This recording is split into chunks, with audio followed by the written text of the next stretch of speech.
છોટાઉદેપુર જિલ્લામાં તારીખ 28 અને 29 કોંગ્રેસ પાર્ટી દ્વારા જનઆક્રોશ રેલી યોજવામાં આવી અને એમાં પ્રદેશના પ્રમુખ અમિત ચાવડા અને વિરોધ પક્ષના નેતા તુષાર ચૌધરી આ બંને લોકો હતા. પરંતુ આખા જિલ્લામાં ક્યાંય એમને જન સમર્થન, લોકોનો આક્રોશ હોય એવું જોવા મળ્યું નહીં. ઠેર ઠેર જ્યાં પણ એમના જે સ્પોટ હતા, જગ્યાઓ હતી, ત્યાં ખાસ કોઈ લોકો ઉપલબ્ધ નહોતા.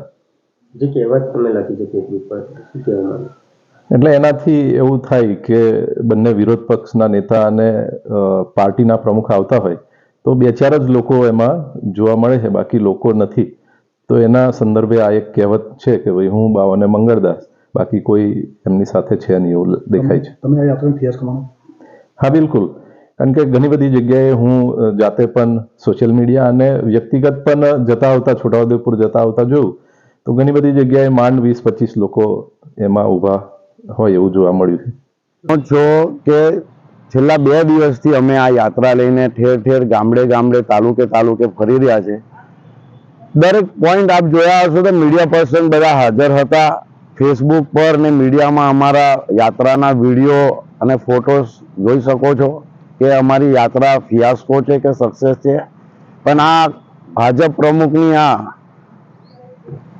હળવી ટીકા ટિપ્પણી કરીને આ એક પ્રશ્ન ઊભો કરવો અને કંઈક ને કંઈક એમના પેટમાં દુખવાનું થયું. અમારી યાત્રા સક્સેસફુલ જોઈને જ એમને આ ટીકા ટિપ્પણી કરવા પર એ મજબૂર થયા છે.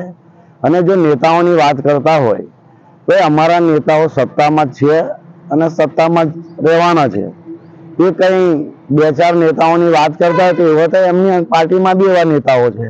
અત્યારે તમે જોયું હશે કે એમના માળખાઓ, એક બરોડાના સાંસદને તમે યુવા મોરચાના એ બનાવો, તમારી પાસે કેમ એવી કોઈ કેડર નથી? સાથે સાથે તમે જિલ્લાની જે રોડ રસ્તાની, ખાતરને લઈને ખેડૂતોના પ્રશ્ન એને લઈને ટ્વીટ કરો પ્રમુખ સાહેબ. લોકોની જે પીડા છે, દુઃખ દર્દ છે એને લઈને કરો ને. તમે આ ભાજપ કોંગ્રેસ ક્યાં સુધી રમશો? એ તમે સત્તામાં છે કે નથી એ પ્રશ્ન તમારો નથી. તમે છે ને લોકોના પ્રશ્નોને હલ લાવવા માટેની એ કરો. તમે આ કોંગ્રેસ ભાજપનો ખેલ રમવાનું બંધ કરો.